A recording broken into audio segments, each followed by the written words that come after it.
Legislature is back from recess. Senator Perez, you still have the floor, ma'am. Thank you, Mr. Speaker. Yes, so thank you for that recess. I believe the sponsor of the bill has a citation corrected per legal's advice. Thank you. Senator San Augustine, you're recognized. Mr. Speaker, if my colleagues will allow me, without having to have it written down, it's to identify an amendment on page 4, line 24, to change the number there that says 75122C 2A1 above, to change it to read 75122 parenthesis C, parenthesis 2.1 and parenthesis B. That's from, we got that recommendation from legal. Because of all the different amendments, we'd have to identify the 2.1 would cover the amendments that one you proffered also. Okay, so this is on page 4, line 24? That's correct. And you're going to change out parentheses 2 to 2.1 2.1. and then B. So A and II. And 1 is striked out. So we're going to strike out in parentheses 2, in parentheses A, Correct? in parentheses II, and in parentheses 1. That's correct. And we're going to replace it with parentheses 2.1 and parentheses B. That's correct, sir. Capital B. Capital B. Okay. Colleagues, did we get that? This is basically to cite the proper citation. Gentlelady from the zone, you recognize me? Just want to make sure we're going to be able to speak on the bill before the author closes. All right, thank you. Yeah, I have no objection to that amendment. Okay, are there any objections to the amendment? Any objections? Anybody want to speak on the amendment? Any objections to the amendment? No objections to the amendment? Amendment passes. Senator Perez? You still have the floor. Are you done? Okay. On the bill as amended, any senator wish to speak? Gentleman from Ipan, you're recognized, sir.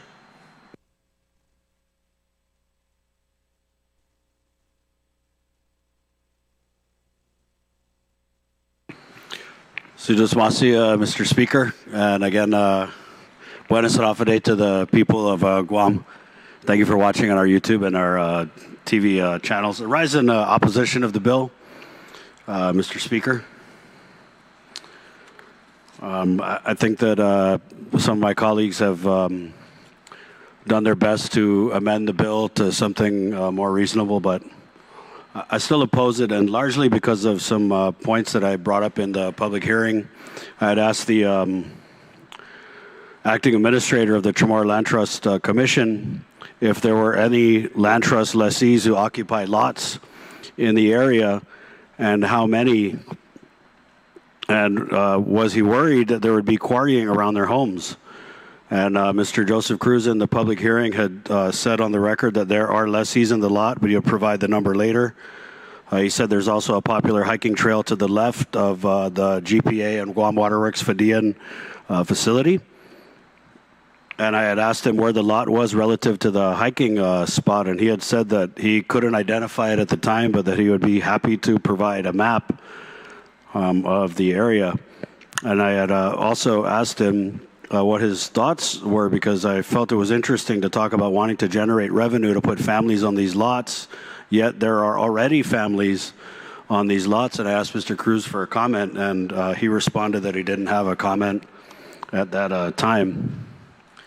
And so just through a little bit of research, I was able to determine that there are not just one family, there are several families occupying land on this lot that we're trying to turn into a quarry. And again, I'll just read those names into the record. The family of Antonio Duenas Cruz, Elaine Cruz Ochoa, the family of Andrew M. Cruz, Cecilia Cruz Alacoa, and Francisco Campos. These are families, Mr. Speaker, that are living on this lot 5412 in Manila, Guam. And there was a testimony that was in the committee report, and I want to go ahead and just read that off for my esteemed colleagues, in the hope really that it would change their mind, any of them who are anticipating voting in support of this bill. Hafaday, we, Andrew M. and Marie D. Cruz, residents of lot number 5412-10 in Manila, Guam, respectfully submit this testimony in strong opposition to Bill number 7-38 COR, which seeks to further authorize or expand mineral extraction and related activities on and around lot 5412. As residents directly impacted by these operations, we feel compelled to share our lived experiences.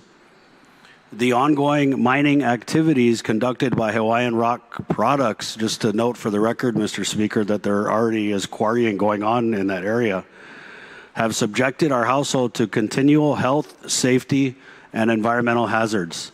The generation of white dust from blasting and excavation settles on our property and in the air we breathe, leading to respiratory irritation and contributing to an overall decline in our health and quality of life. Equally alarming are the frequent detonations of dynamite, which cause our home to tremble and raise serious concerns about structural integrity. The accompanying noise pollution and ground vibration disrupt our rest and daily routines, turning what should be a peaceful residence into a source of constant stress and anxiety. The environmental degradation caused by these operations has been heartbreaking. The clearing of forested land removed essential windbreaks that once protected our property from powerful Pacific trade winds. This deforestation increases our vulnerability to typhoons and coastal weather events, threatening both our property and our lives. Moreover, these activities continue to destroy habitats critical to our local wildlife. The forested area surrounding Lot 5412 has long been home to goats, deer, feral pigs, coconut crabs, land crabs, hermit crabs, and species that are now disappearing due to displacement and habitat destruction. Of particular concern is the continued loss of endangered forest trees and the habitats of rare and protected species, such as the native Guam tree snail, which is already endangered due to habitat loss and invasive species. The delicate ecological balance that sustains these species cannot recover once these natural areas are permanently altered or destroyed. We urge your committee to consider the long-term consequences of continued mining in this area.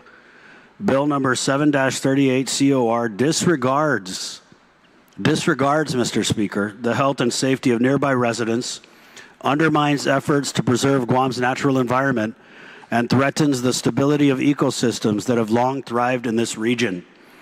In light of these issues, we respectfully request that your committee reject Bill number 7-38 COR, and we ask instead for your support in pursuing legislation and oversight that protects residents, conserves natural resources, and upholds the values of sustainability and responsible land use. Thank you for the opportunity to provide our testimony. Sincerely, Andrew M. Cruz, Marie D. Cruz, residents, lot number 5412-10, Manila, Guam.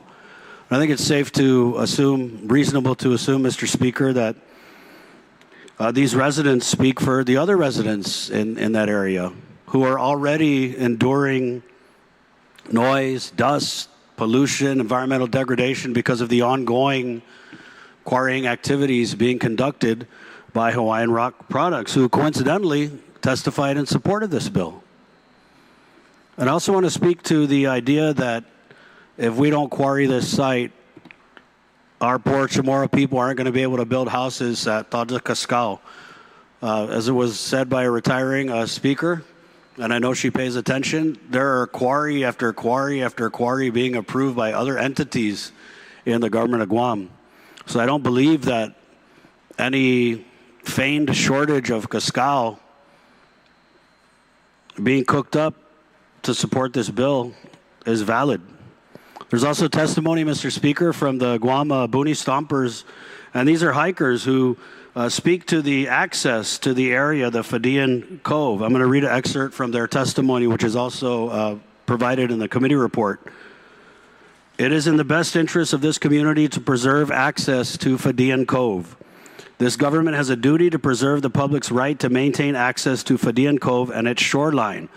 Pursuant to Title 21, Section 65104, entitled Traditional Rights of Way Vesting, the law provides specific protections for public access routes that lead to the ocean shore and other coastal areas of significant public interest.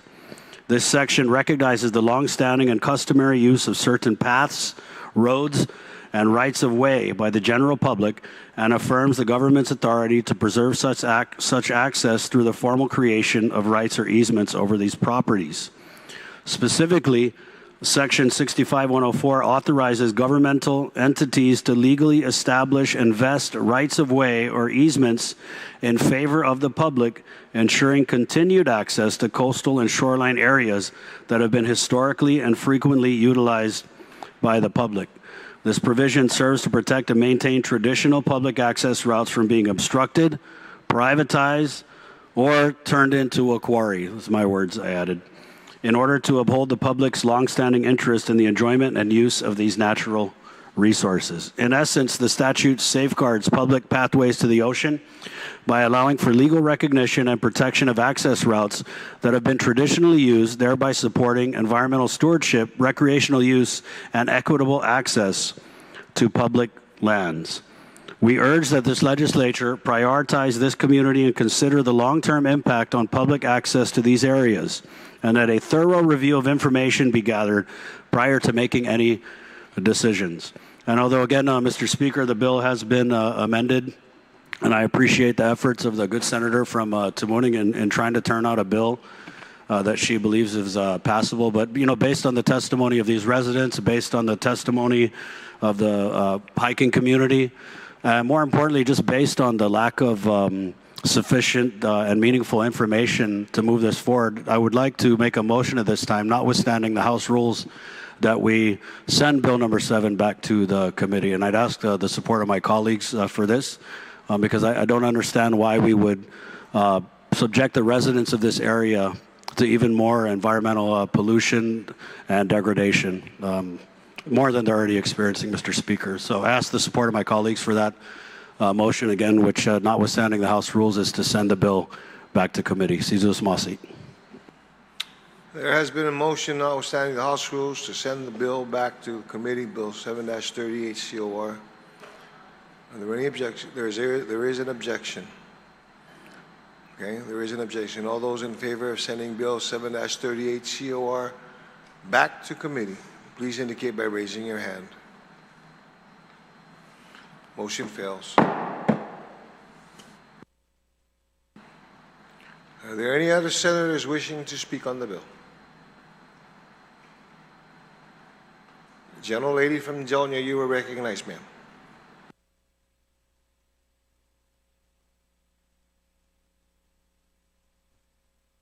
Sizus Masi. It is a fact that other government agencies, although they did not testify, had previously testified that this area is part of a conservation lands master plan and draft Guam forest system plan, maybe not draft anymore, and other concerns that they had raised, including historical properties, cultural sites, and other concerns. But those are not before us here today because they were not at the public hearing, I guess, and there was no follow-up. But there is, I want to address the bill in general, and I thank again my colleague who made so many amendments to it to try to make it better. But the bill continues to, in its findings, promise that this is going to take care of the shortfall to survey new homestead lots and improve them with access and utilities. But there's really nothing in the bill that guarantees that. And I feel like sometimes we bait these Chamorro Land Trust applicants, not owners, that this is going to help them. But if you look at the bill, first of all, this lease is going to take 6 years before this property is anywhere near available for them. And when it's done, it's not going to have infrastructure. It's going to be bare land, just like the rest of the CLTC, thousands of acres of inventory that we currently have that can be surveyed, that we can put infrastructure on, particularly sewer, so we can divide those into smaller lots and give out more of them more quickly. This was a bill, according to the intent, that because the Guam's construction industry now requires approximately 1.5 million cubic yards of limestone aggregate per year. And I just want to address that and some of the comments that were made on the floor, as if the Chamorro Land Trust was created to take care of these industries. It was not. It's very, very clear it was not created to take care of the construction industry. It was not created as a trust to take care of the concrete industry or any other industry. It was created, and again, it was reaffirmed during the lawsuit, and we have to be very conscious of this, intended to more clearly demonstrate that the CLT program is a land restoration program meant to rectify the unjust taking of Chamorro homelands by the United States federal government between 1898 and 1968, and would expand the program's eligible beneficiaries to include individuals and their descendants who owned land or who ranched, farmed, or otherwise occupied the lands that were taken. This is the reason why we were able to obtain a settlement, why we didn't lose the case, because we are trying to rectify unjust takings of land. Not because we were, in fact, it's the opposite of giving out land for special interests use or to take care of their needs first. And that's my concern.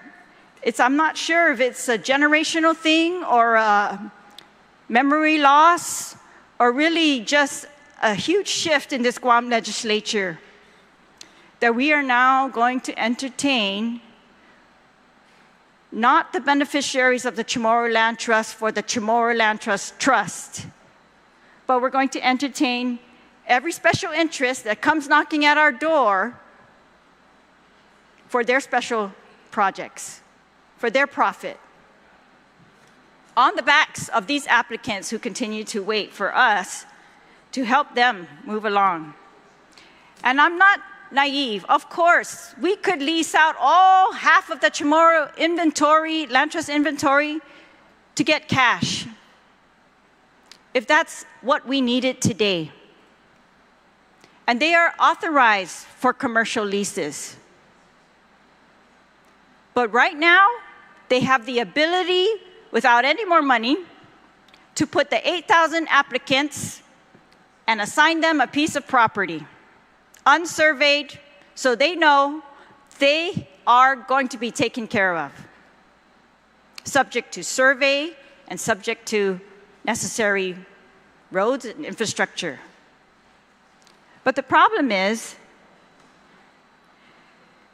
this is what was prioritized because the senators demanded that the Chamorro Land Trust address this before they addressed those leases, because the private interest has come to ask us to do that.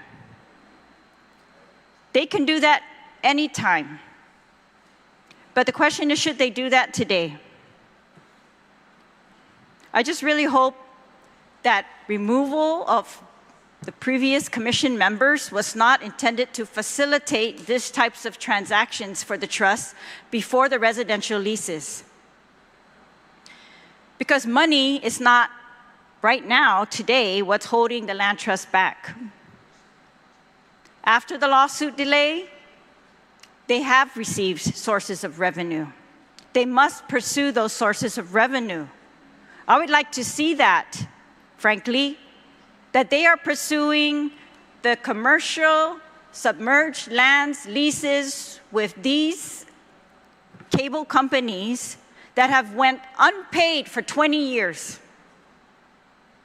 that they collect on those that are landing, because they are not. I would like to see that they collect on their current commercial leases, and that they distribute the land that they are able to distribute as a priority before we go off onto some other project, which is such a huge scope. I would like to see them get some revenue so maybe they can hire additional people to help them with these types of commercial ventures that they might enter into. But not that we force them to enter into this today. This is, again, I would like to have some comfort that we are not going to threaten our aquifer. It's a double whammy. We have an aquifer because we have a limestone and limestone forest. And they want the limestone, and in order to get it, they have to bulldoze the limestone forest. And we have no one in here to tell us, don't worry, this is going to be safe for our aquifer. While we have people suffering from contamination of the aquifer that everyone told us was safe. And I just can't understand why we would not pause for that reason alone. And I hope that the Chamorro Land Trust, with the tools that have been given them in the amendments today, will be able to pause and ensure that. Because their contamination of the aquifer affects all of us and not just them. And it doesn't even affect the board members, it affects the beneficiaries and the people of Guam. So it's so much bigger than them. And there are reasons, yes, that this bill came up before, did not proceed, because that was the same time that we were having mineral extraction and quarrying hearings and hearing from EPA and DPW that we need to change Guam's laws before we allow any more quarrying, before we allow any more grading permits that actually lead to quarrying. And that's why we have all these quarries, or should be defined as quarries on Guam, that actually came about under grading permits. They have a revenue source. We should allow them to use their assets, use their revenue, get these leases out, and when they are desperate for this money, then we will risk contamination to the aquifer. They are not desperate for this land today, and they are not desperate for this money today. And I think it's a lie to tell any of the beneficiaries of the trust that unless we do this one project, you're not going to get your lot. That's a lie. That should not be continued. There will come a time this is going to grow in value, grow in value. There's not going to be less of a demand for aggregate, and there's not going to be less of a value. So I say, we have a choice. Are we going to use it for the needs that we need and make a very, very good plan? Or are we going to excavate it now because one industry is demanding it? One industry that the Chamorro Land Trust was not created. That's not the beneficiary of the Chamorro Land Trust. The whole economics of Guam depends on our aquifer. And it depends on every other government land being used for that benefit, and other private lands can be used for that benefit as well. And the Chamorro Land Trust should be used for the beneficiaries of the Chamorro Land Trust.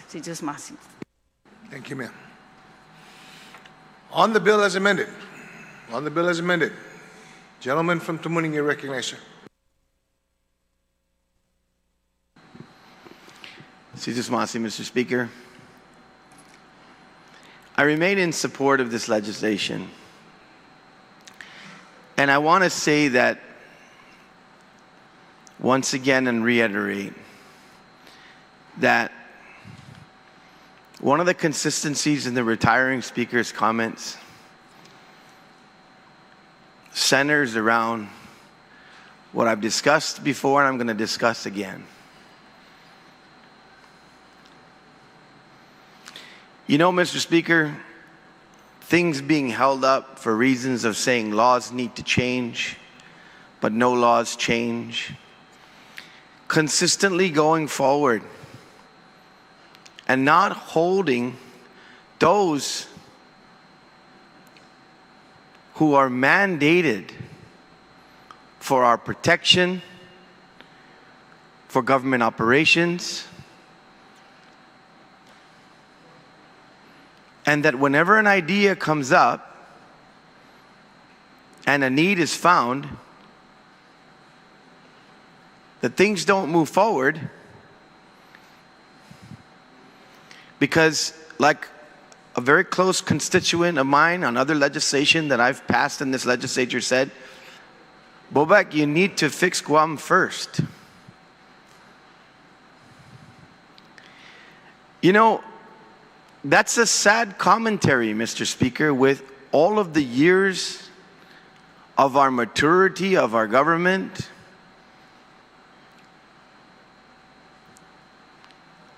and what we need from our government.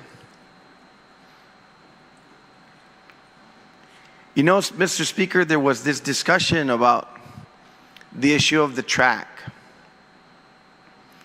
And that discussion, yes, got heated back and forth, even to the point to where the people that were in control of the lease of the track before ordered a study to be done, topography study.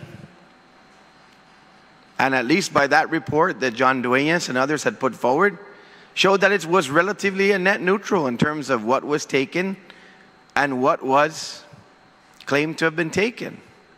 But you know what? One of the things we found out in one of those roundtable meetings and public hearings, Mr. Speaker,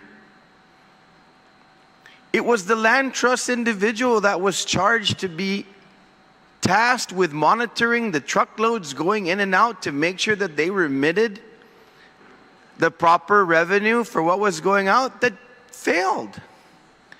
They didn't even have any documents. Point of information, Mr. Speaker, that's incorrect. That's not at all what the audit by the OPA found. They found that GITA was under the legislature's law that gave the raceway. GITA was supposed to be the one Mr. Speaker, monitoring, and GITA was supposed to be the one making sure that they did audits regularly, which they did not do. Mr. Speaker, GITA, yes, but I can demonstrate to you, because I was also part of when that was researched, and I worked with the committee, at least at the level of Chamorro Land Trust. They had a responsibility as well, and they had access. For that reason alone, and violations alone, Mr. Speaker, they could have revoked that. Another operation of our government. Sorry to How interrupt, many reasons? But point of information, that is exactly what they were trying to do. That's when PICA got removed from the commission. That's when Herrera got removed from commission after he revoked the... Okay, enough of points. Just continue. Point of order, Mr. Speaker. What's your point of order, sir? Section 253, requests for information from members in the Mason's Legislative Manual. Number 5 says the presiding officer should never permit a speaker to be heckled by questions nor permit a member to present arguments under the guise of questions. A member should not be permitted to interrupt a speaker to ask questions of other members unless some urgent reason exists. Thank you, Thank sir. you, Mr. Speaker. Thank you. Okay. Proceed, sir. Thank you, Mr. Speaker. My point continues to be that it is our government's responsibility equally to enforce our laws and to enforce regulatory laws and to make sure that we understand when we make representations of what the trust was designed for, and then don't introduce laws for preservation and say it was an idea that never came to fruition They don't come down to testify. All the speculation going forward.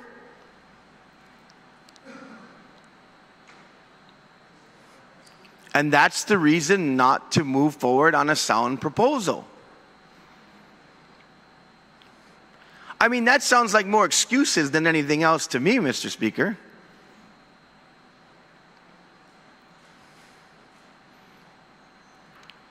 I mean, most of that was not discussed when the bills weren't moving forward.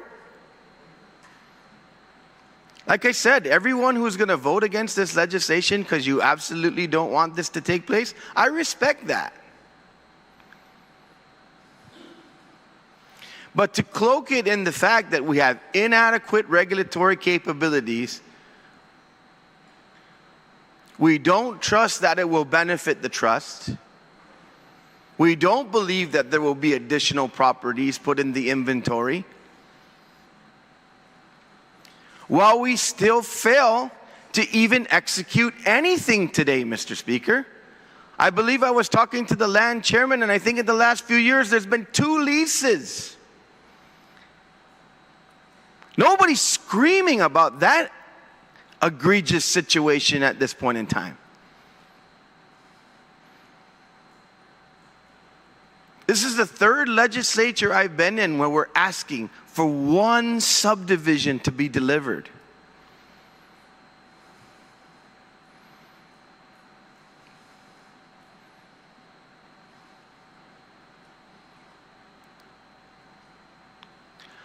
I don't know. I just don't. And it's like whenever there's an opportunity to try our best to ensure some sort of movement,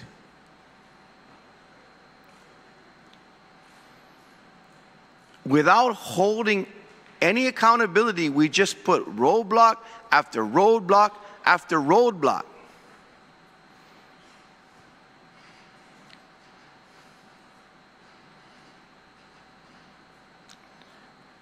I hope that with those who say the type of resistance to going forward here, knowing that this legislation has processes that have been put in place,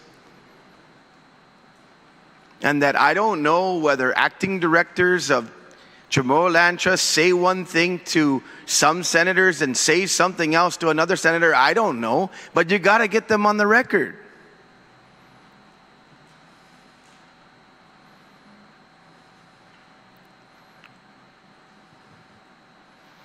And if other agencies, I don't know what would be the reason that they would not have developed their plans, would not have come forward, and just say, hey, this is off limits. But not having that, Mr. Speaker, and having that represented by a few good members on this floor, I don't think is enough to weigh the public good that's presented in this legislation. I mean, if we're going to put on the record from the times that I had heard about this project, when I was the president of Guam Housing Corporation, I always heard of it as being a win-win situation. It just never made it through the process. Whether it makes it now or not, we'll see. If it does, let's follow through, especially on the claims that are being made. Policy can be passed, and if it's the will of those who didn't get around to it, or whatever it is going forward that's being represented by some of our members, then maybe that will exert itself and we'll entertain that policy should it be introduced. But for right now, what we have before us is an opportunity that's been contemplated for several years now. And historical failures for monitoring, compliance, and regulation are just simply true. Let's see if we can't fix all that at one time. And fix Guam now. We have the tools. Use them. So with that, I still intend on voting in the affirmative on this legislation, and si Juzas Masi, Mr. Speaker, for the opportunity to share some remarks. Thank you, Senator. On the bill as amended. On the bill as amended, any other senators wishing to speak? Ranking member from the Pago Bay, ma'am, you're recognized. I promise, Mr. Speaker, I won't be long, but thank you for giving me the opportunity to rise in support of any possibility to help our Chamorro Land Trust recipients with the infrastructure that's needed and to provide for the least the possibility in my lifetime and as a longtime senator to see what the intent of the Chamorro Land Trust was to give back to our Chamorro residents or to our inhabitants of the land properties so that they could either farm on or live on. So, for those who are just listening now, the intent of this measure,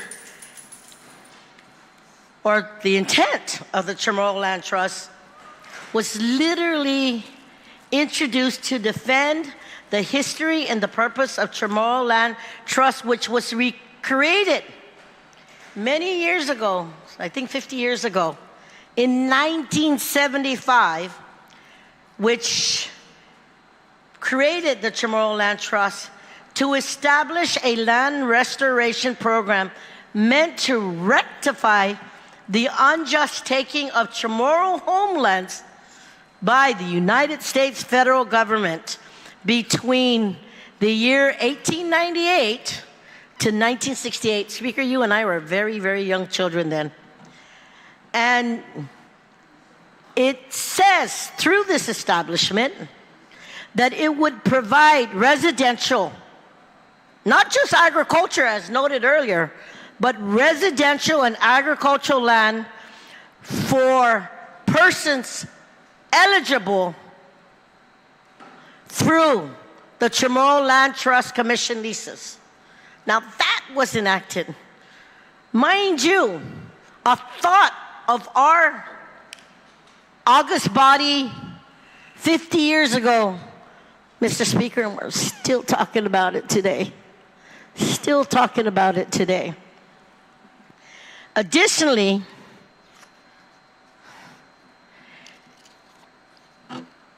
this August body intended or intends at that time to support the expansion on the program's eligible beneficiaries to include individuals and their descendants who own land or who ranch, farmed, or otherwise occupied the lands that were taken. So imagine, Mr. Speaker, 50 years later, we're still talking about something to give back to our Chamorro or to our inhabitants here on the island of Guam. And this is not the first, the second, the third, the fourth, maybe this is the fifth time this has come to play. And I hope my colleagues in this August body would consider the fact that in order for us to give back to the people, we have to make sure that when we give property so these Chamorro Land Trust recipients can lease, that we provide for the infrastructure, that we provide for opportunities, and we get the resources. Because, Mr. Speaker, build it, and they will come. So for me, who's been in this August body since 2002, so that's 23 years, right, I think, in the making. Win some, lose some, but always coming back. I think it's important that we revisit why we are here today. And when we look at the Chamorro Land Trust, I'm not saying to give it up. I'm saying give it to the people who rightfully deserve. The intent of what our August body, our leaders before us, dreamed of doing and protecting when they created this legislation to give back to our people. So yeah, Mr. Speaker, I want to take the opportunity to rise and help support an opportunity that if the measure of looking at resources, the measure of getting the resources, giving the opportunities once the land is fixed and available to give, that we give to the recipients who deserve it so that they can be able to finally own their dream of home ownership. Because a lot of our residents here are not as fortunate as some of us who were given land by our parents or our grandparents or our great-grandparents. This is a very good program that this legislature thought of, and literally to restore what Uncle Sam took away. It was a restoration program to give back to our inhabitants. You know, I want to say Chamorros, but I want to make sure that I don't get killed in the process because, you know, really that was the intent. But there is a new definition of the word inhabitants in Chamorro as defined and as accepted by the U.S. federal government. And God, please, let us give our residents who qualify, who will qualify for this, that opportunity to build upon. Not just to farm on, but to build upon. Because really, before 1898, they owned these lands. Not me, not you, but those and their descendants who should have received Chamorro Land Trust property. Sizus Masi, Mr. Speaker. Thank you, ma'am. On the bill as amended, are there any senators wishing to speak on the bill as amended? The gentlelady from Agate, ma'am, you're recognized. Thank you, Mr. Speaker, for this opportunity to speak on Bill 7. I also wanted to just provide some perspective on this legislation because a lot has been said. And one thing I do agree with one of the previous speakers is that thousands of acres have been sitting because it lacks infrastructure. I absolutely agree that that is, in fact, true. So some of the things, though, and I think people should, if they weren't watching earlier, is that the Chamorro Land Trust Commission Board approved of this bill. Senator Gumatata mentioned, and he read the letter, that on June 17th, they approved Bill 7. They approved this legislation.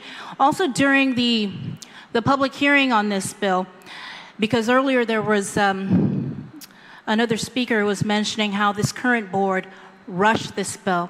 Well, there was a former board member who also testified on Bill 7, and he testified in support of this bill, and that was Mr. David Herrera. And during the testimony, he was asking questions regarding this bill, and he also mentioned how this was brought up years ago. And he said that the bill was in the committee somewhere 2 years ago. He said because he was there, he wanted to analyze what are the potential income-producing properties. When he was first appointed to the board, he told Mr. Joey Cruz, he's the administrator of the CLTC, we've been in operation for the last 30 years, and asked how many homes they had built, and they had not built any homes. He asked what was the cash flow was for the year, and it was $500,000. He asked what the expenses were, and it was $1.5 million. So his thought at the time was, how do they create cash flow for the land trust utilizing 1/3 of the properties that are in the inventory to create revenue? And he said, this is one of them. Also during the public hearing, Mr. Cruz, when asked about how many leases the CLTC issued over the last 4 years, Mr. Cruz said he believes only 2 or 3. And then it was asked, how many over the last 10 years? He said, not much greater. And so I appreciate the efforts of my colleagues, Senator Tello Taitagui, Senator Speaker Blas, the amendments that were packed into this bill and approved to provide the safeguards and address some of the concerns that my colleagues have. And I do also rise in support of this legislation. So I do hope that my colleagues also support this bill. Thank you. Thank you very much. Gentlelady from Barragata, ma'am, you are recognized to speak on the bill as amended. Thank you, Mr. Speaker. Mr. Speaker, honorable members, and the people of Guam, Sidus Masi for the opportunity to present my remarks in support of Bill number 7-38, an important step toward honoring the intent and promise of the Chamorro Land Trust Act. Our land is more than a physical resource. It is a sacred connection to our past, our identity, and our future. Bill 7-38 reflects the responsibility by requiring the Chamorro Land Trust Commission to pursue a competitive and transparent bidding process for commercial leases, beginning with Lot 5412 in Mangilao. This legislation recognizes that while the land must ultimately serve our beneficiaries, it can also be used wisely and fairly to generate resources for homestead development. Studies estimate that limestone aggregate extraction at this site could bring in up to $1 million a year, a revenue that can be reinvested into clearing land, preparing infrastructure, and bringing long-awaited leases to our Chamorro families. I'll be honest, Mr. Speaker, reading through the bill in the past, I have some reservations and hesitance, but earlier with all the amendments to tighten the bill, I commend all the senators that actually offered the amendments on the floor, and I believe that because of that process, this bill have tightened, and we can always be mindful about environmental, cultural, and archaeological concerns to tackle those in the future. So just as important, this bill, Mr. Speaker, ensures that the process is open, competitive, and fair so that no single entity has undue advantage and the land remains in service to the people, which is the most important thing, Mr. Speaker. So we follow the lead of other native-serving institutions, such as the Department of Hawaiian Homelands, that have successfully used these model to both protect land and empower their people. Bill 738, Mr. Speaker, also creates a pathway to eventually convert this land into homestead lots and public service spaces, which I am very, very much interested to support because it will serve our community and our people. So building not just revenue, but providing homes for the people of Guam. Readiness for our families who have waited with patience and hope. In every legislation, we always say this, Mr. Speaker, nothing is perfect. But sometimes we have to err and realize the benefits that it can actually provide to our community, more the benefits. Like I said, nothing is perfect. But if it's going to help families have homes in the future, especially attainable homes, then I am for that. So in the spirit of Ihinengen Itautauta, this measure is about stewardship, Mr. Speaker, of land, of legacy, and our legal and moral obligation to the Chamorro people. I appreciate the time given, Mr. Speaker, to render my remarks. Thank you.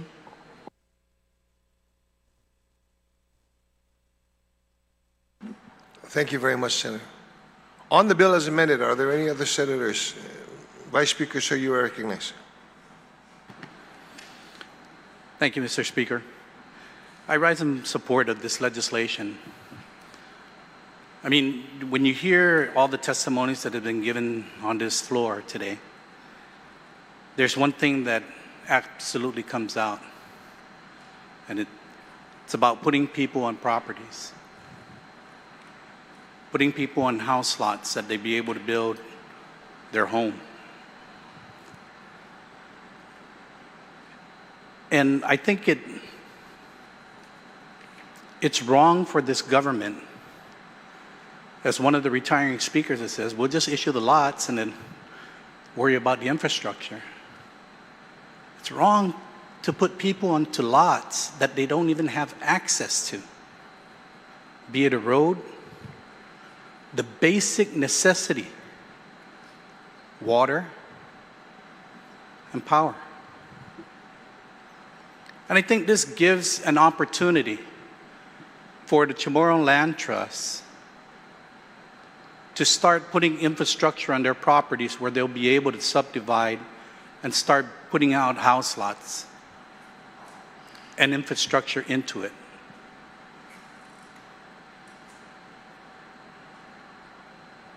I'm pretty sure all of us in this body have a house with running water and power and a road to our house.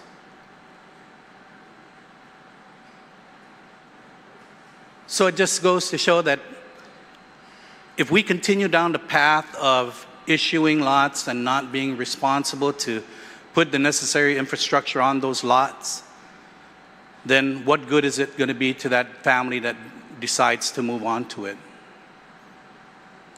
This is not about giving away property. This is not about giving away anything else. This is about providing. And it's not about building a quarry. This is about mining and excavating to tier the property so that more homes can be placed on those properties. To make them usable, make them livable. Is that so wrong?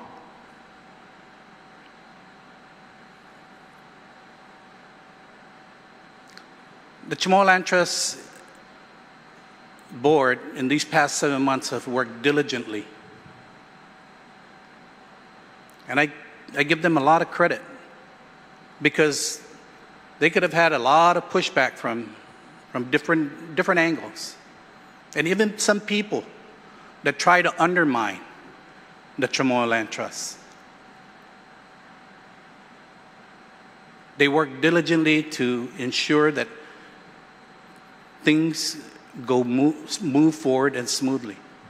And this is what it's about. It's about progress. We got to continue to move forward. And being stagnant is not moving at all.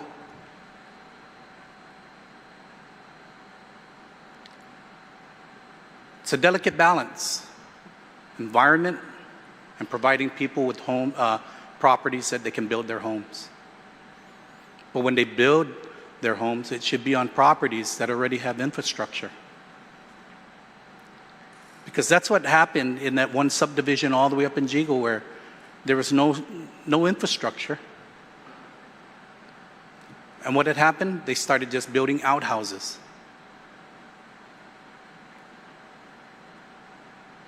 And it was a private subdivision.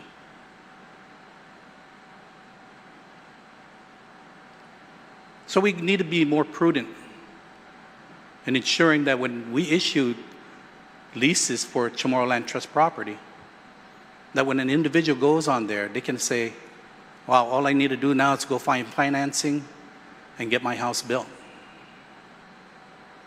Is there still work to be done at the Chamorro Land Trust? Absolutely. But at least if we can tackle one issue at a time, this will give them the funding, provide additional funding that they can start doing additional work for the lots that are not developed, for the lots that are residential, for the lots that people want to buy houses on, put houses on.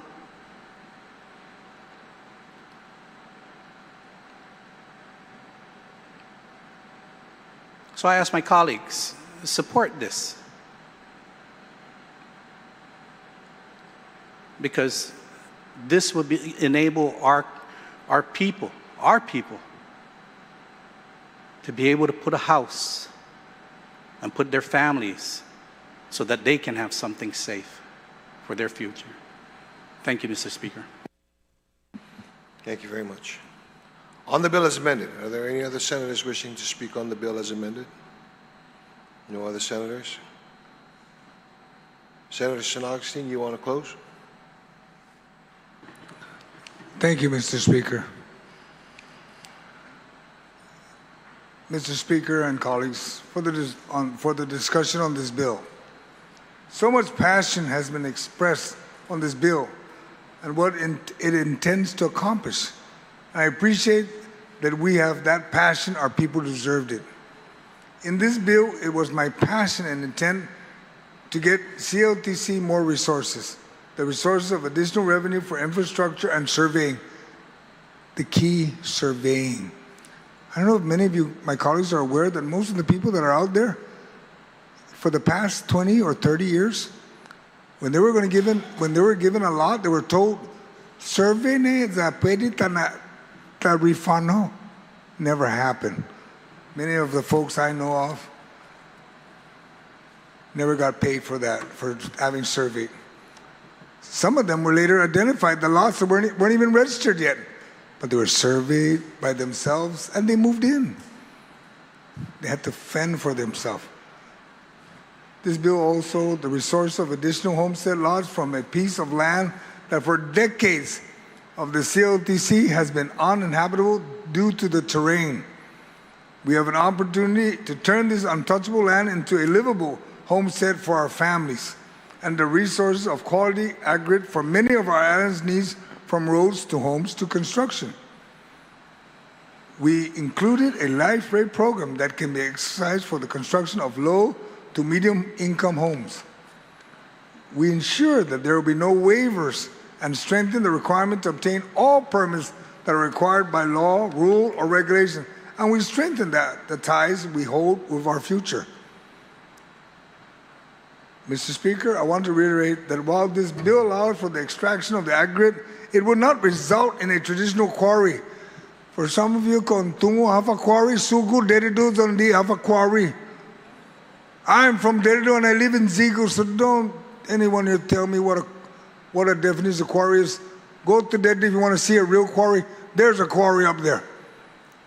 This lot is not to be a quarry. And my other colleagues have identified, is to make it so that everyone can get a home, a lot. And it'll be surveyed. There's a package deal on this. And if we remember correctly, all the amendments changed from what I first wrote. The shall became a may. And I've insisted for years, Chamorro Land Trust Commission, get to work. It was mentioned earlier. We need to start collecting, then get to work and collect. If there's rent due from commercial lots, then collect the money and start using it for its intent.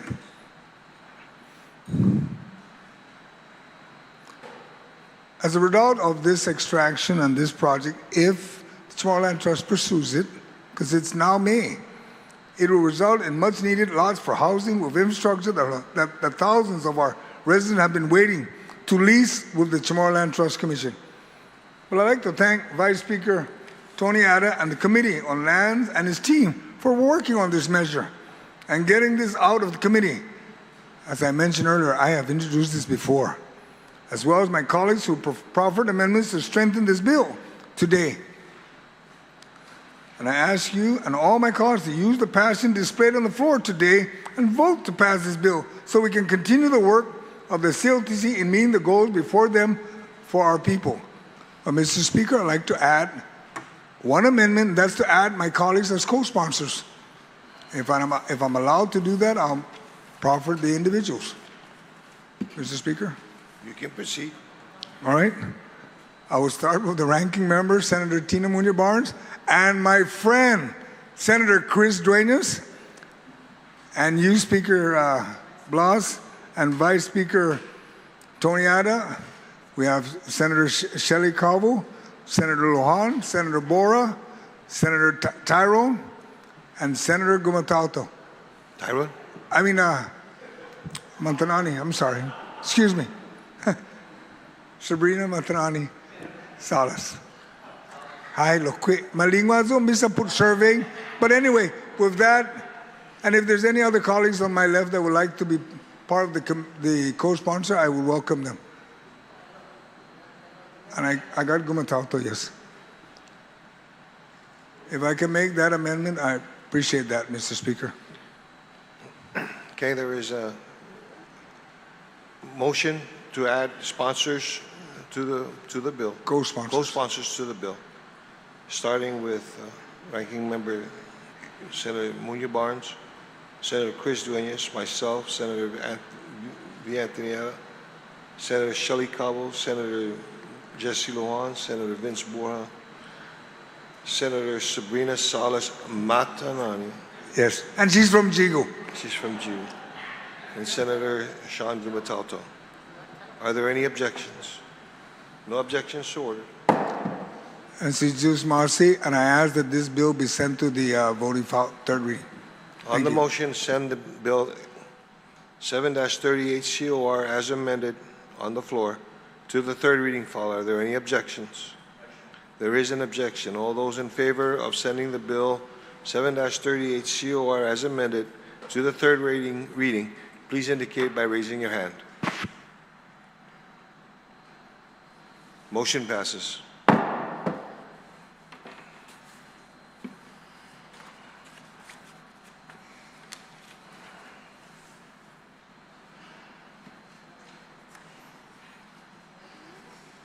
Next is Bill number 12-38 COR by Senator Telahi. Ma'am, you're up.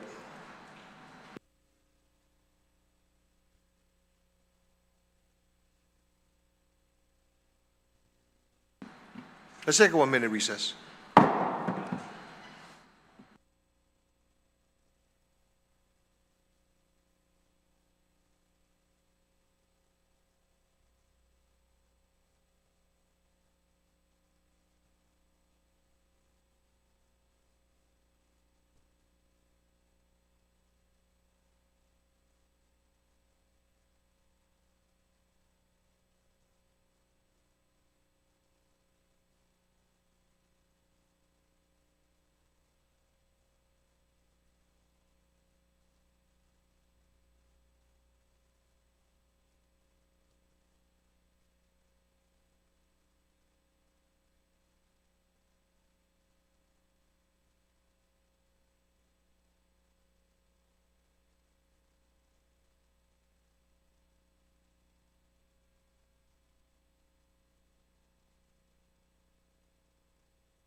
Legislature's back from recess. Next bill up is Bill number 12-38 COR. Senator Talai, you recognize, ma'am.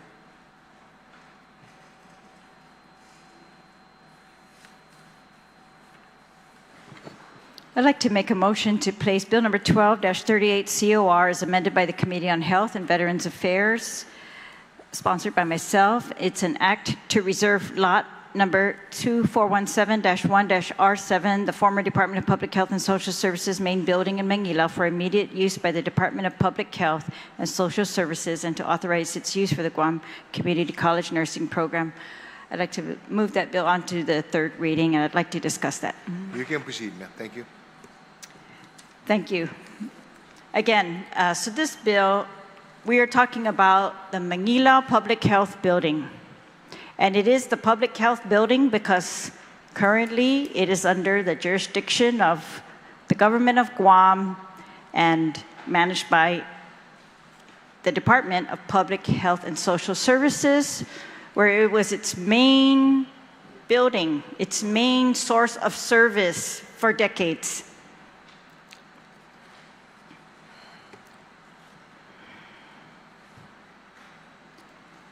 In November of 2019, there was a report that came out that there was an electrical fire at that facility.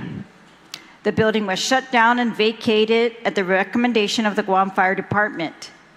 Before it closed, many families in Guam went to that facility to get the help they needed, including TB and immunization shots, very importantly, maternal and child health services, dental care, transmittable disease testing. You could apply for health certificates, SNAP, WIC, Medicaid, and other services. It was the one-stop center for health and support services right in the center of the island. As the community health nurse from Public Health testified, quote, "You can avail of all these services without leaving the building, which is very valuable, especially for a person with minimal transportation access." They testified at that hearing as well that services had greatly declined after the closure of that building. And they who had worked there in the clinic, the nurses, begged us to give them back their facility, open the clinic again, so that they could provide full services in an expanded area compared to where they've been co-located up in Dedido with the community health center up there. This bill would give public health back immediate use of the building, but it was only introduced because there was a threat that the property was going to be transferred to some other entity. But this threat happened while we were facing a health crisis and continue to face a health crisis. One that many experts tell us we need these community health centers. We need to prevent the diseases, to treat them in the beginning before they end up at the hospital where we are having another crisis. And that's why this is so important. So the assessment of that building after the fire was supposed to be done, but it never was. I'll make this very short. It wasn't done. It was only done recently. The governor transferred $1 million to Public Works. They sent out an RFP and solicited someone to assess every part of the building, electrical, structural, ventilation, all of its systems. They came back with a report. So only now do we have this report after 5 years. And the phase 1 says the building is in poor condition. But it also says many, many important things that I think are relevant to our discussions today. The report recommends, it outlines all the damage that had happened, how the building was not up to code in the first place, how the building had been further damaged due to the neglect over the last 5 years, vandalism, other things, all of it. And they gave a very detailed assessment. And that was phase one of this project that DPW has entered into a $1 million contract for. The report, quote, recommends the implementation to restore the facility to proper function and operation and to allow for reuse and preservation of existing structures, unquote. The governor, when she transmitted this report to us just in August, the governor wrote in her transmittal letter, along with the assessment, that, quote, the report outlines a clear path forward for rehabilitation and investment in one of Guam's most critical health institutions, and that this facility is a vital component of Guam's public health infrastructure, and the findings of this report will help guide the legislature's discussion on two pieces of legislation, Bill 12 and Bill 21. The contractor is now charged under the contract, based on his assessment, to develop a plan outlining the budget, timeline, and specific user input to achieve the desired outcome while maintaining the building's character. And so, in other words, they're going to end up at the end of this contract with detailed drawings, specifications, and other documents required for construction. And they are moving forward. And I confirmed this with the Director of Public Works that they are moving forward in phase two. They are consulting with Public Health, and they are preparing the 3 tasks mandated to them in phase two of the $1 million contract. The estimated renovation cost at this time is approximately $27.8 million, according to the findings. And so the bill, again, will allow public health to return to its facility in Manilao. It will allow these nurses and a clinic to be opened in Manilao again, and the services to be restored. These are additional services in addition to the Dedido and Southern Community Health Centers. This is the only clinic run by public health outside of the community health centers to provide all these other services and programs that they have. It's consistent with what we heard from Dr. Eusebio, from Lillian Posadas, from the CEO of GMH, from the nurses, from the healthcare industry, that this is critical to have a central clinic and critical to restore these services to these people to do this preventative disease management. This assessment should have been done years ago, but it wasn't. It's done now, and I say we move forward, and we don't delay a second longer in getting this issue settled. I don't think there should actually be any debate. The property belongs to public health. The assessment is being done for public health use. The findings and the plans and the specifications that they're going to come up with are for public health use. Public health has always allowed, and they have a cooperation agreement with both schools, GCC and UOG, and that's how our nursing programs are done. They work through public health, Guam hospitals, and private clinics and private hospitals, and that's how these nurses ultimately are trained, and other health professionals. And there is nothing I can imagine that public health would do to prevent that going forward. And I see no reason why, especially with the terms under the bill, that they can't cooperate in the future with GCC and move forward in collaboration to train nurses while they are actually running a clinic and providing these health services. And there is nothing to prevent public health from obtaining federal funds, if those are available, to help in the construction, as they are probably one of our largest grant recipients in Guam at this time. So they know how to do that. They know how to open these clinics, and they know how to move them forward. And think it's really just been politics that has been preventing this for some reason, but now we're able to move forward. The investment's been made, the findings are done, and now we're getting concrete plans. So I want to thank Public Works for moving forward on this and for confirming that they are actively pursuing phase 2. According to the contract, I think it was estimated that it would be done in about 6 months, the second phase, the actual plans. But he said to me verbally that he expects it in 8 months. And so I'm very much going to follow up on that and pursue that, and I hope that we can take advantage of that $1 million plan and build our central health clinic. Thank you very much, ma'am.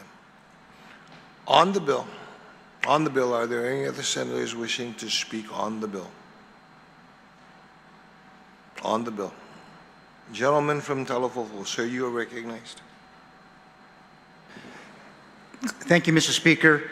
This is one of 2 bills on this session agenda that proposes to take action on a building that has sat idle for nearly 6 years, and I don't think it is a stretch on the floor of the Guam Congress building to point out that action is way better than words. We won't remove a burnt wire. Senators here are not likely to bag trash in Manilao at the public health facility. As policymakers, we surely won't repair a wall or even paint it. The executive branch needs to prioritize these actions, especially when there is a mandate to deliver services from the scores of other facilities our work here directs. We all know that there was some type of assessment done to understand the extent of damage from that fire in November 2019 to the Guam Department of Public Health building in Manilao, as the bill's author mentioned a bit earlier. Mr. Speaker, can an electrical fire and determination by the Guam Fire Department determine the fate of this historic building in a village that is growing fast, according to estimates from the U.S. Census Bureau? Mr. Speaker, this bill and another on this session floor will surely direct activities at the more than 50-year-old building. In 2025, there are surely things that can be done to include some level of money to get this important government asset reopened. In this case, it can be policy. Which policy works best for the second largest agency in the government of Guam and one of the most successfully run agencies in the government? We are going to decide that. It will be either this bill, number 12, or another on the agenda.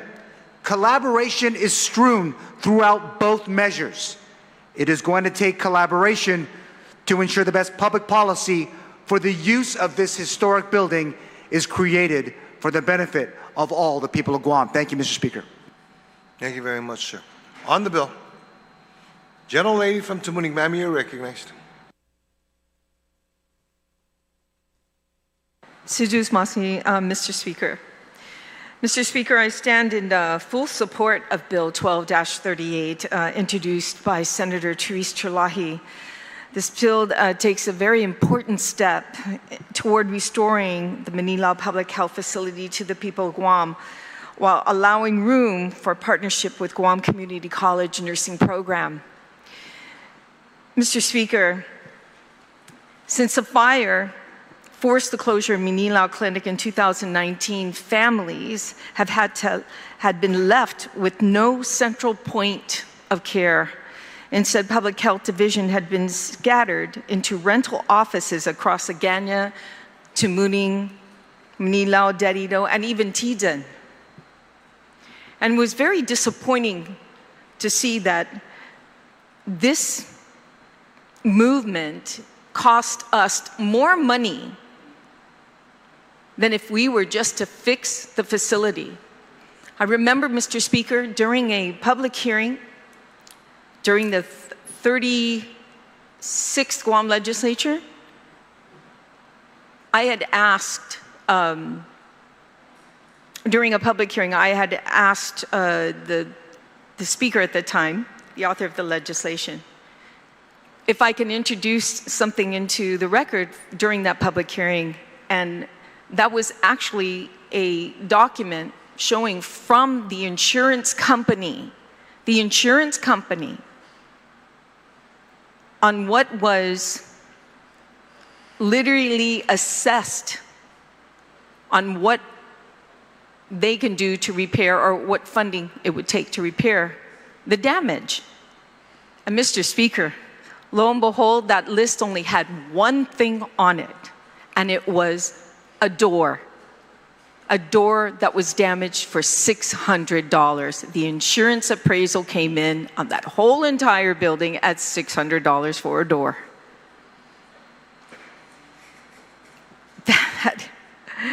There was shock in the room. Even DPW director was sitting there, had nothing to say.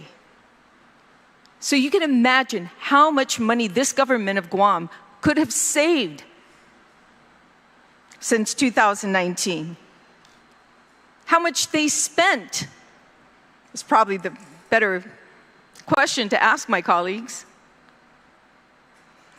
For many of us, cars and steady income, that is just inconvenient, but for the most vulnerable single mothers and manamku who rely on bus families already stretched thin, this meant that some of them would have to either miss appointments, lost hours from work, or children going without checkups or vaccines because they had to go from one public health office to another public health. It was spread everywhere. It made it so inconvenient for a lot of individuals.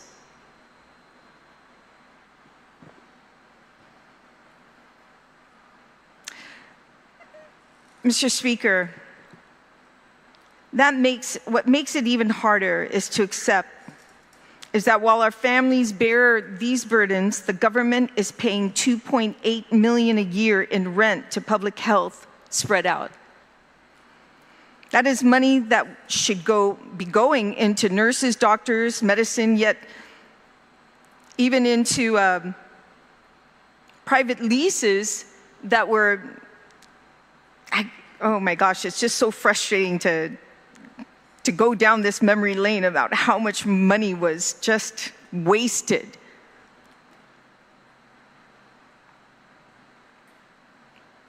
It went to private leases when the government of Guam has a facility within their reach, but yet did not use it. That's another thing. I'm trying very hard to control myself to ask, what happened here? Why were these rented out to private leases? So you do the math.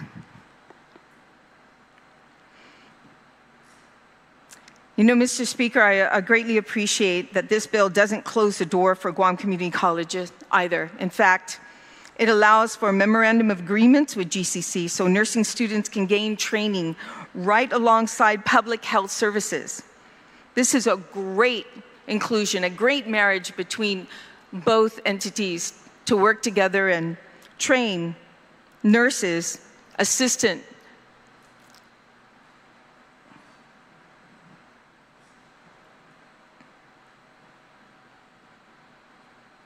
Mr. Speaker, this bill is long overdue. Like I said, it was in the 36th Guam Legislature that we tried to address this situation. And every year, more and more funding is put aside that can be used for critical care again. The EMPSCO assessment shows the cost to rehabilitate Manilao facility is about $27.8 million. At that rate, we're paying rent. Those renovations would pay for themselves under 10 years. Under 10 years. After that, the people of Guam would own a permanent clinic. No rent, no waste. Mr. Speaker, this is about putting people first, especially those who have had the hardest time since the Maninaw Clinic has closed. It was about stopping the waste of millions on rent and reinvesting those funds into permanent homes for health services.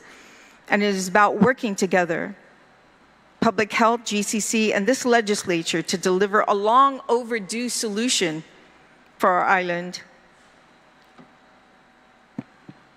You know, I know I'm forgetting something that's very important, but I think the author of the legislation in her opening mentioned most of it.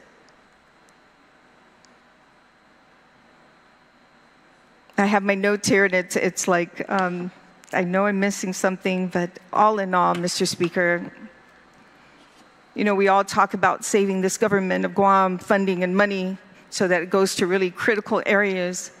And this was right in our face, blatantly in our face since 2019. The question asked is, why did it take so long for us to get to where we are today? Thank you, Mr. Speaker. Thank you very much, ma'am.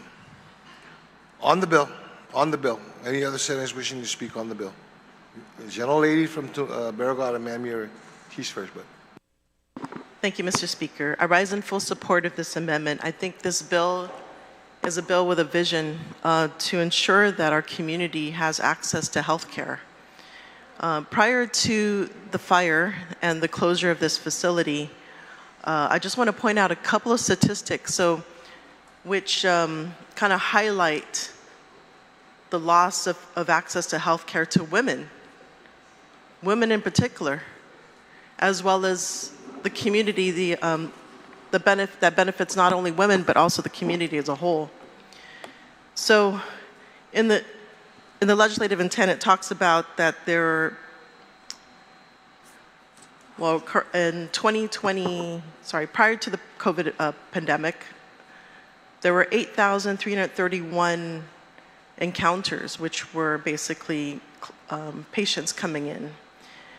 As of 2023, that number was 4,281. And so if you break it up, you have child health. Pre-COVID, 600 children were able to access health care. 2023, 162 children. For communicable diseases, pre-COVID, 3,956. 2023, 1,253. And this is pretty alarming. This clinic deals with TB, tuberculosis, monitoring and testing and treatment. And this communicable disease is really something that we all should be concerned about, as well as others, particularly when we're hearing about the multi-drug resistant tuberculosis. This is an urgency, if not an emergency. We need to take this step to reestablish this clinic that was so important to this community, as you can tell by the numbers, the drop in access to health care, and what the implications are for our community, the public health of this community.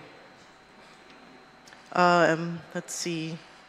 And then in regards to Carino and Bisita. So Bisita, pre-COVID, 1,718.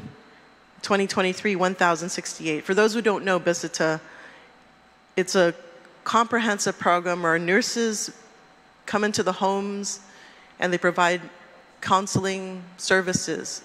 It could be prenatal care.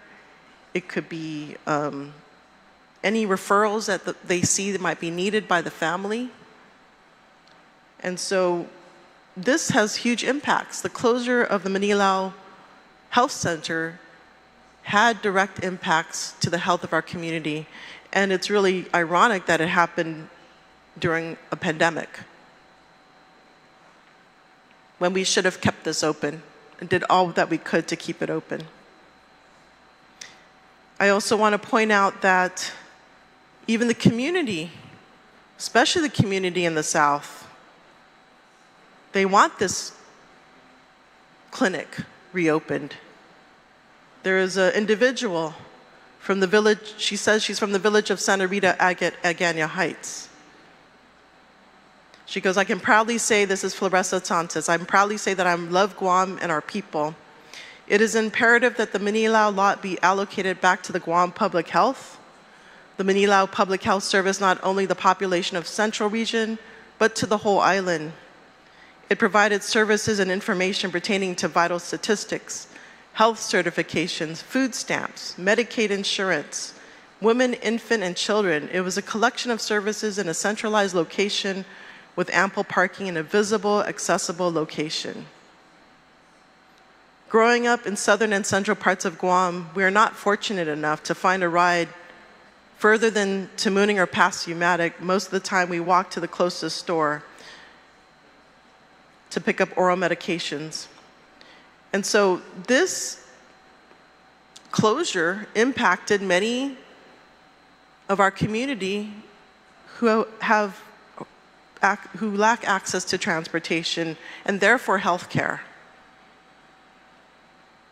And she stated that this was one that was accessible to her.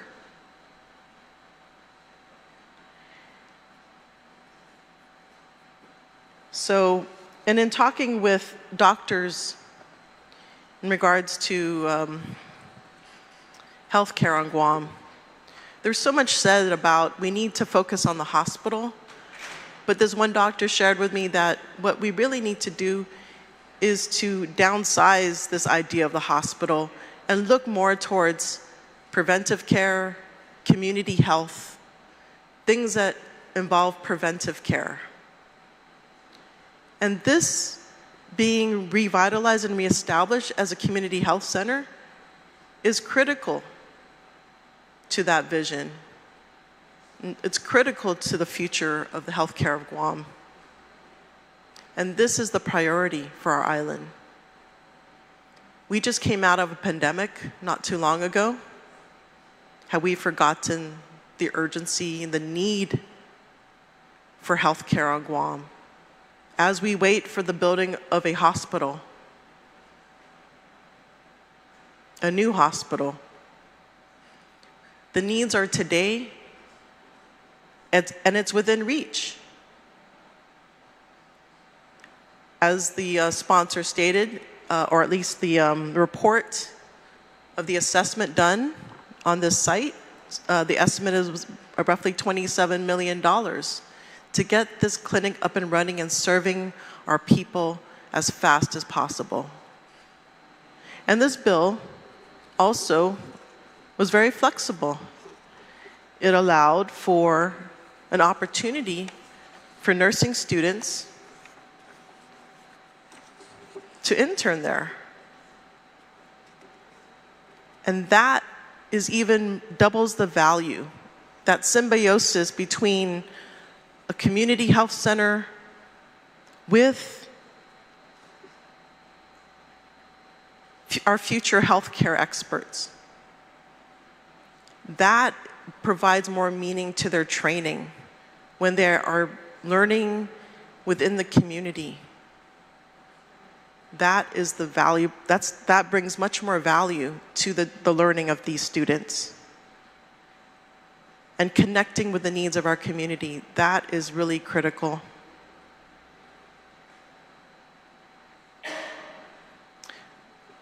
So, again, I rise in full support of this measure because of its vision for Guam, its vision to restore health care and public health for our island and our people. Sutus Masi. Thank you very much, ma'am. On the bill, gentleman from Mipan, now you're recognized.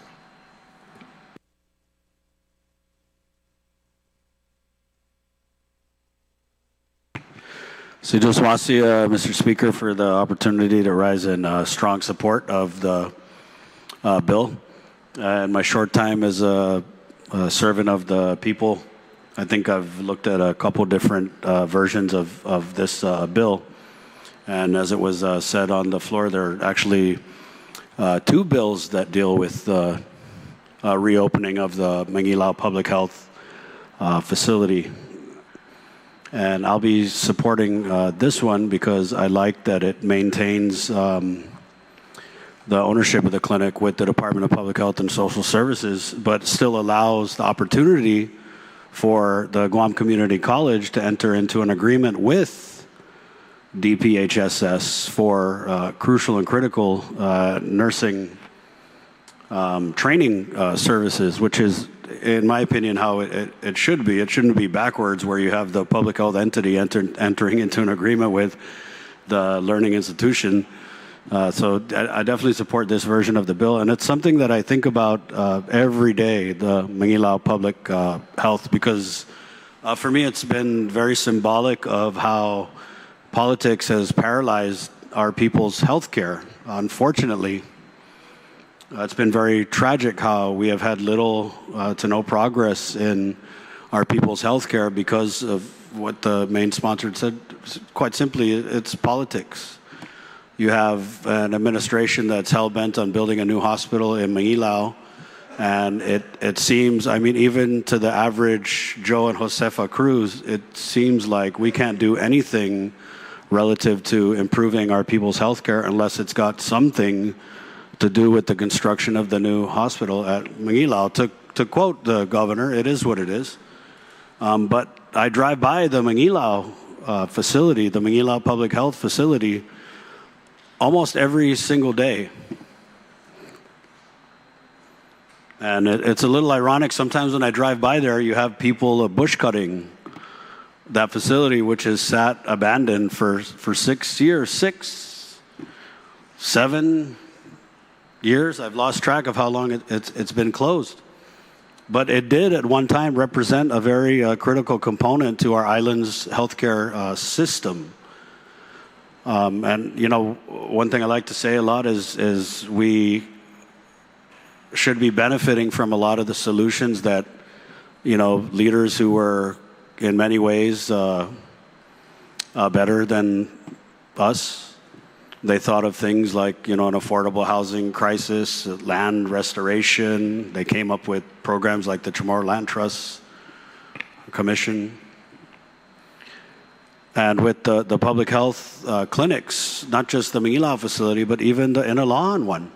When you hear the people of the South crying for health care, looking all the way down the road, over the curves, the cliffs of Talafofo to Mangilao, to the promise of a new hospital, when there is absolutely the capability for the Inalahan Public Health Community Health Clinic to be, it's supposed to be an urgent care clinic.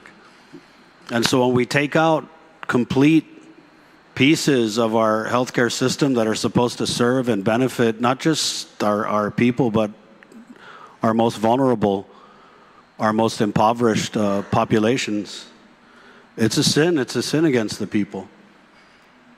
And so every day that this public health facility in Mangilao has been allowed to sit idle for whatever the reason was, and the reason was for a long time was that they just couldn't get anyone in there to do an assessment. Well, the assessment has been done. And I just urge our colleagues to move forward with this measure. You know, as I'd said, there have been a couple different versions of this bill that have been entertained over the last couple legislatures. And one of the public hearings on a bill that's pretty much identical to this one, you had the employees of public health come out, and we know what it's like. Some people in here have been directors of agencies. I hope they know what it's like to deal with the political repercussions, the paybacks, the punishments of going against the administration's line, any administration, not just this one, and coming to a public hearing as an employee of an agency and contradicting the testimony of your director, contradicting the testimony of the cabinet members, not just for the sake of opposing their viewpoint, but because it's the right thing to do. We had many employees of public health testify saying, give us back our home. We had the head nursing supervisor, kind of to expand on what my good colleague from Barrigada had said, when we closed that Mangilao facility and we decided instead of, it's a little ironic because one of the arguments for the Mangilao Hospital is that there's this idea that we're centralizing the people's health care, which was something that we'd already been doing with the Mangilao public health facility. But when we closed that facility and we cast all of the different divisions all across the island to rent from this pari, to rent from that pari, and we talk about the impacted populations, one of the populations that was most severely impacted by this move, and I would say just the further straining and starving of our public health framework across the island. When you talk about who was most impacted, sadly, it was the infants, the toddlers, the unborn, the mothers-to-be. And I say this because we had testimony from the nursing supervisor who said that when we closed these clinics and we made it harder for our people to get the prenatal care they need, whether that's a screening from a public health doctor or whether it's a prescription for prenatal vitamins or other, medicines, services that not just expectant mothers, but, new mothers and young infants and toddlers need. When we made it harder for them to get those services, guess what happened? Guess. The number of children, the number of expectant mothers that we were able to serve dropped, decreased, not by 10%, not by 15%. You ask Nurse Gay, by 50%. That means when we closed this public health clinic in Mangilao and we cast all of the services all over the island, making it less convenient, making it harder for people who don't have transportation, for people who got to ride the transit to get to their appointment, that means we saw half the number of patients that we used to. And in that time, Mr. Speaker, that we saw the number of babies and expectant mothers served by public health decrease, you know what increased? Do you know what increased? Our infant mortality rate increased.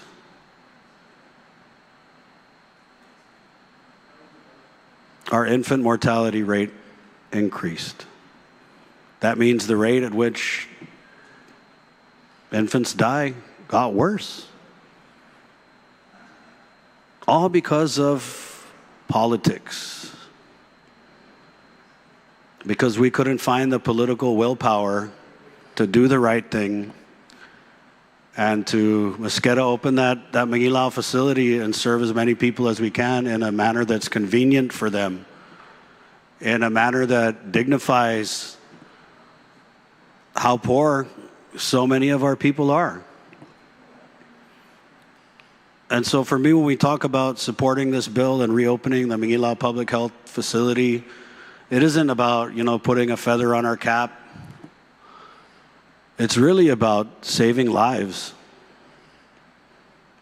Saving babies' lives, saving mothers' lives, ensuring that those babies in their mother's womb get to see the light of a Guam day. And we can do that by restoring the Mangilao Public Health Facility. We can do that by ensuring that the level of services, the availability of services for expectant mothers, infants, and toddlers, and everyone else at that clinic served. We can ensure that by passing this bill and forcing the opening of the Mangilao Public Health. Because all this time, we didn't need a bill to do this. Unfortunately, it is what it is, and we now have a chance to make this right. Mr. Speaker. Thank you very much, sir. On the bill. On the bill, are there any other senators wishing to speak on the bill? On the bill. Senator Talai, would you like to close on the bill?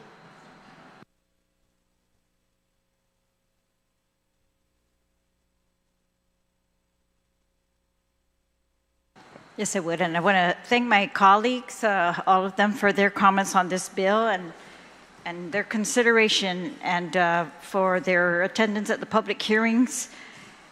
And just remind us all that, again, we've heard the statistics about the decrease in services provided by public health because of the movement of all of their services from Mangilao to all over the island, but most especially their clinic.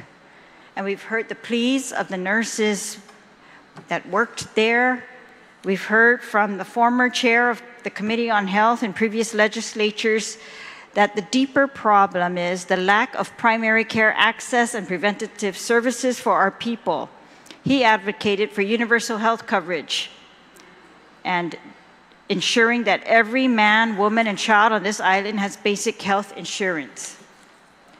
And right now, while we work on universal health insurance, right now, this bill offers the practical way for us to move forward in that direction. It removes any cloud and any question that we want community health care, that we want to restore access to health care, to preventative health care, especially in this Mangilao facility.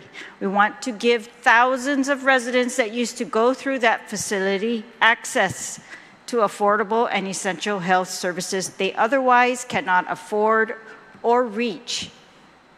This is the motto of healthcare, putting it in the community, and we had gone backwards on that, and we need to go forward and restore it. I want to acknowledge that this bill is very clearly different. It requires that these premises are going to be used consistent with the purpose of a central clinic or community health center and the mission of the Department of Public Health and Social Services. It also provides that the Public Health and Social Services may enter into an agreement with GCC to allow a portion of the lot to be used for the college nursing program. They do this already, but they are specifically allowed to do that by this bill, just as they are specifically allowed to use their own land and their own building after these plans are made. And again, this is our way as well of mandating the executive branch that this is not something that they can drag their feet on any longer and that they must move on. I'm very glad to see the investment that's been made into the assessments and the specifications and plans that they are going to come up with at the end of that contract. But again, we have risked for too long, for really unexplained reasons, the health care of mothers and children and many, many others on Guam for, like I said, unexplained reasons, while we scattered our health care all over in parts, piecemeal, and required the constituents to go everywhere to get that. And then we put public health in the building at the Hessler building where we had promised the veterans that they were going to use that as their office to move out of that veterans building that is not accessible, Veterans Affairs Office, and all of the veterans organizations to use. So this gives us a clear path forward. And I want to point out as well, and I want to thank Dr. Okada, the president of GCC. She testified that she is in favor of a partnership that allows GCC and public health to coexist in a facility that complements and supports each other's mission. She said she heard the cries of several employees hoping to return to their former offices, which resulted in her discussing with the former director of public health about the possibility of offering a Department of Public Health clinic and lab and the nursing annex in the same complex is a model that GCC is interested in exploring and pursuing. And I've discussed this with her, and I trust that she will continue to pursue that, and that public health had no objections to that, and that they will continue to pursue that. But again, I don't think we should continue to tell these nurses and those who are providing this care that we don't see that as important, and tell them the opposite, that this is our #1 priority. Si Diyos masi. Ma'am, would you like to renew your motion? I'll renew my motion that I made earlier to move Bill number 12 as amended by the committee to the, just one second. I'd like to add co-sponsors, if I could, Mr. Sure. Speaker. Could I please add Sabina Paris, Chris Barnett, Telo Taitagui, and anyone else who would like to be a co-sponsor to this? Senator Muñoz-Barnes, would you? Those senators then. On the motion to add co-sponsors to the bill, Senator Sabina Perez, Senator Chris Barnett, Senator Telo Taitagui. Senator Gumatauta. Senator Gumatauta. Okay? All right. And he said he's not asking to be on it, so Okay. I don't know. Yes. All right. On the motion, any objection? No objections, so ordered. Thank you. And again, I'd like to renew my motion to move Bill 12 as amended by the Committee on Health and Veterans Affairs and further amended on the floor to the 3rd reading for voting. On the motion, okay, to move Bill 12-38 COR as amended by the committee and further amended on the floor to the 3rd reading, are there any objections? There is an objection. There is an objection. All right. So there being an objection, all those in favor of moving 12-38 COR as amended by the committee and further amended on the floor to the 3rd reading, please indicate by raising your hands. Roll call, please. There are 3. Roll call. Clerk, please take roll call.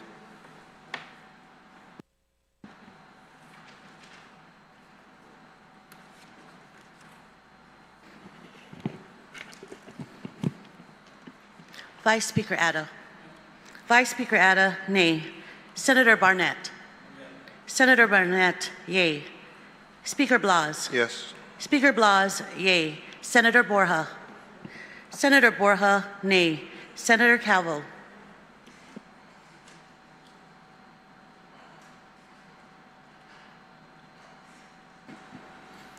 Mr. Speaker, I move to make a motion to excuse those that are not present.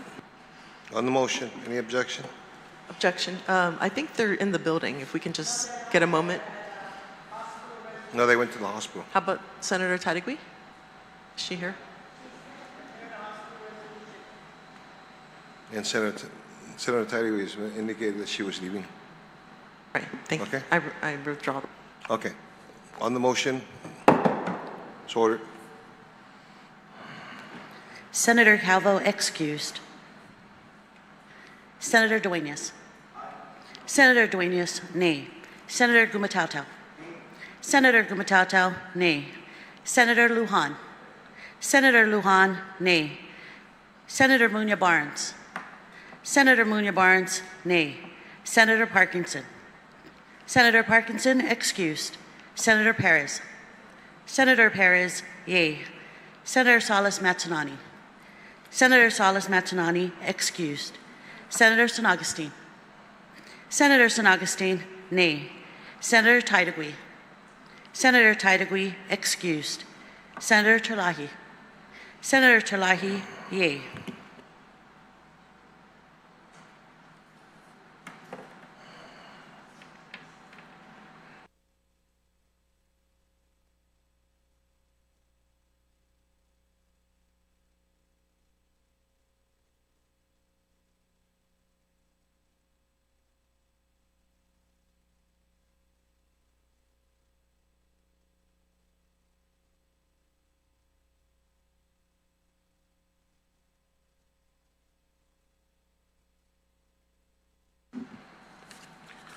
Bill number 12-38 COR as amended by the committee and further amended to the floor received 4 yeas, 7 nays, and 4 excused.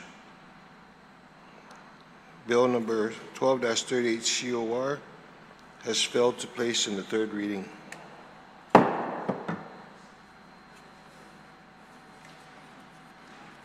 Next bill. Bill number 21-38 COR by Senator Tina Rose Muñoz Barnes. Madam, you are recognized.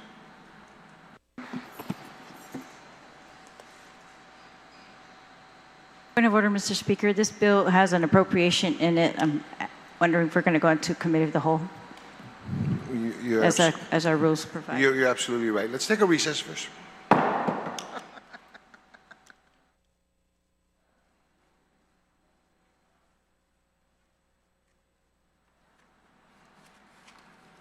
Party.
Yeah.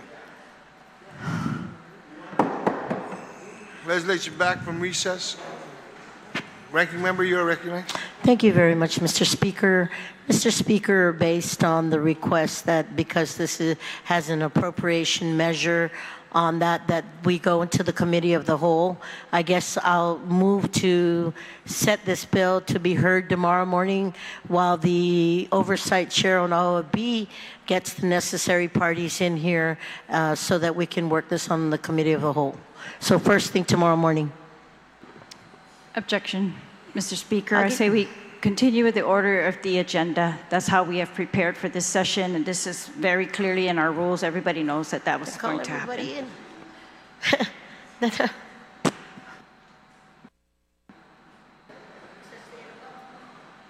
Mr. Speaker, I motion to recess till 10 a.m. tomorrow morning.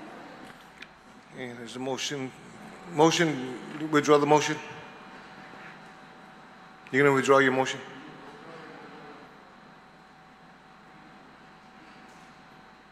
Move to withdraw my motion, Mr. Speaker. Thank you. Vice Speaker, you recognize. Thank you, Mr. Speaker. I motion that we recess till 10 a.m. tomorrow. That'll give us time to bring the OFB and those that are needed for the committee of the whole.